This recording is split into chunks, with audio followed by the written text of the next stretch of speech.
ప్రభునందు నాకు అత్యంత ప్రియమైనటువంటి వారులారా, మన ప్రభువును రక్షకుడైనటువంటి యేసుక్రీస్తు వారి యొక్క శుభనామములు మీ అందరికీ నా హృదయపూర్వకమైన శుభములు, వందనములు తెలియజేయుచున్నాను. ఉదయకాల సమయంలో దేవుని వాక్యాన్ని ధ్యానం చేసుకుందాము. ఈరోజు వాక్య ధ్యానము కొరకు మనం తీసుకున్నటువంటి లేఖన భాగము రోమీలకు రాసిన పత్రిక 10వ అధ్యాయం 13వ వచనం చదువుకుందాం. ఎందుకనగా ప్రభునామమును బట్టి ప్రార్థన చేయవాడెవడో వాడు రక్షింపబడును. ఆమేన్. దేవుడి వాక్యం దీవించును గాక. మరి ఈ వాక్య భాగాన్ని మనం గమనించినట్లయితే ప్రభునామాన్ని బట్టి ఎవరైతే ప్రార్థన చేస్తారో వారు రక్షింపబడతారని ఇక్కడ ఈ వాక్య భాగంలో మనం చదువుతున్నాం. ఎందుకు ఈ మాట రాయబడింది అనే విషయాన్ని మనం గమనించినట్లయితే పై వచనాన్ని 12వ వచనం చదువుకుందామండి. యూదులని గ్రీస్ దేశస్థులని భేదము లేదు, ఒక్క ప్రభువే అందరికీ ప్రభు అయి ఉండి తనకు ప్రార్థన చేయవారందరి ఎడల కృప చూపుటకు ఐశ్వర్యవంతుడై ఉన్నాడు. ఇక్కడ గమనించండి, యూదుడని లేదు, గ్రీస్ దేశస్థులని భేదము లేదు, కానీ ఏ కుల మత వర్గవర్ణ భేదాలు ఇక్కడ లేవు. కానీ ఎవరైనా సరే ప్రభు యొద్దకు వచ్చి ఆయన నామం పేరట ప్రార్థన చేస్తే వారి పట్ల ఆయన కృప చూపించి తన కృపా మహదేశ్వరుని ద్వారా వారిని రక్షించడానికి ఆయన సమర్థుడై ఉన్నాడు.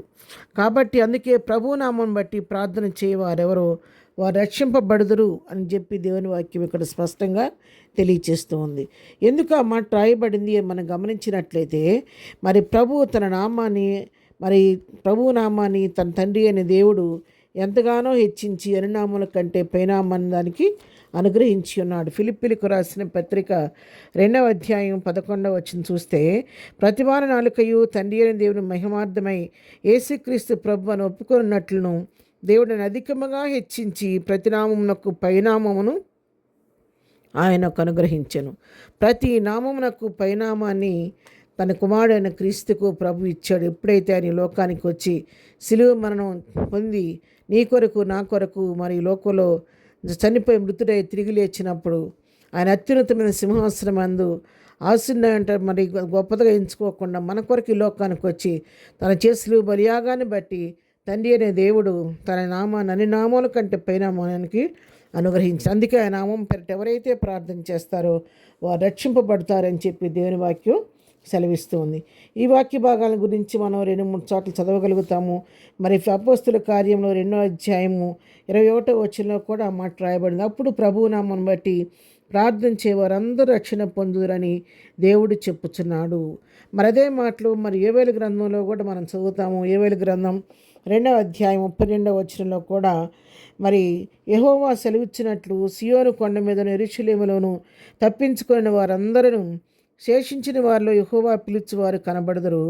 ఆ దినమున యెహోవా నామమును బట్టి ఆయనకు ప్రార్థన చేయవారందరూ రక్షింపబడదురు.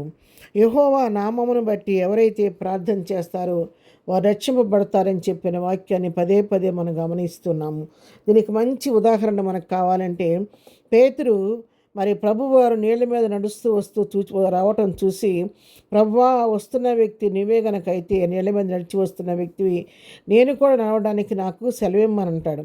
ప్రభు అంటాడు రమ్మన్నప్పుడు పేతురు కూడా గబగబా ధ్వని దిగి ఆ నీళ్ళ మీద నడుచుకుంటూ బయలుదేరి ప్రయాణం వెళ్తుంటాడు. కానీ కొద్ది దూరం వెళ్ళేసరికి గాలిని చూచి భయపడిపోయి మునిగిపోతాడు. మునిగిపోయేటప్పుడు పెద్ద గట్టిగా ప్రభువా నన్ను రక్షించమని కేకలు వేశాడు.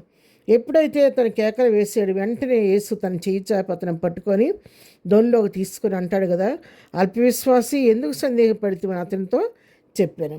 కాబట్టి తను వేసిన కేకను విని వెంటనే ప్రభువారు పేతుని రక్షించినట్లుగా మనం చూస్తున్నాం.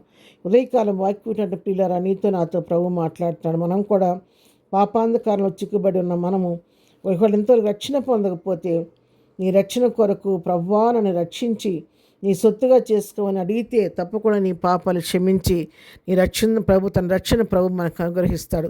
అంతేకాదు, నువ్వు ఏ పరిస్థితిలో చిక్కుబడిపోయిండి ఇబ్బందిలో ఇరుకులో ఉండి పేతురులాగా మరి భయపడిపోతున్న పరిస్థితులని ప్రభువా నీ ప్రభు సహాయం కొరకు నువ్వు కేక వేస్తే ఆయన తప్పకుండా తన కుడి హస్తం చాపి నువ్వు ఉన్న పరిస్థితి నుంచి ఆయన నిన్ను విడిపిస్తాడు.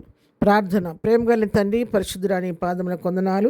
ఉదయకాలం ప్రభా మాకు ఇచ్చిన వాక్య భాగాన్ని బట్టి నీకు వందనాలు. ఉన్న వాక్యం అందరినీ పేరు పేరుని దీవించి ఆశీర్దించిన దినం మేము చెప్పిన పాటలో తోడుగుండండి.